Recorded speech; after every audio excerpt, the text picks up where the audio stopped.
So hi January 2026. Today we're talking about the Kingdom Plant Day. And when I was preparing for my own jam, this was a very big hustle for me because it was not easy at all. But today I bring to you guys a summary of everything, important things to know about the Kingdom Plant Day or the Plant Kingdom. So the first thing to note is that the Kingdom Plant Day is divided into three major divisions. We use divisions because we're talking about plants, and phylum because we're talking about what animals. So the first one is Talophyta, Trachyphyta, and Periphyta. So, second thing worthy of note is that Talophyta and Periphyta are the non-vascular plants. That means they do not have xylem and phylum, but the Trachyphyta is the only vascular plant, right? Or only division that contains vascular plants. So it contains xylem and phylum. So example of Talophyta is the algae. A characteristic of these Talophyta is that they contain extra pigments. Remember that Talophyta, Trachyphyta, and Bryophyta, they are all chlorophyllous plants, but these ones contain extra pigments, like the Rhodophyta contains red pigments, Chlorophyta contains green pigments, etc. Example of the bryophytes are the popular liverworts and mosses.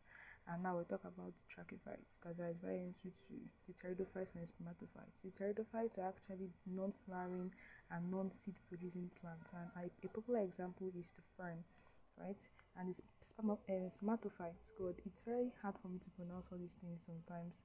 So the spermatophytes are actually the seed producing and flowering plants. So they produce seeds and they also produce flowers, unlike the pteridophyte that does not produce seeds and flowers. So it's not divided into angiosperms and what gymnosperms.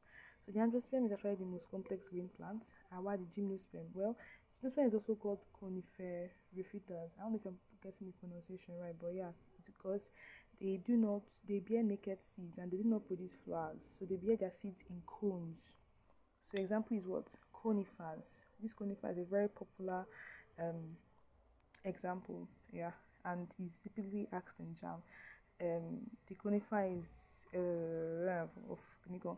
So this angiosperm is not divided into the monocots and the dicots.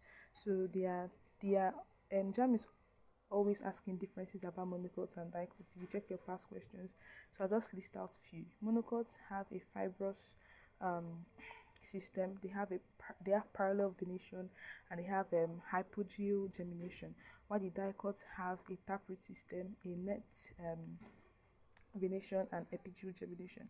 So all these things I said are the major things to know about Kingdom Plant Day. So if you like this video and you found it helpful, please subscribe and give my video a thumbs up. Thank you.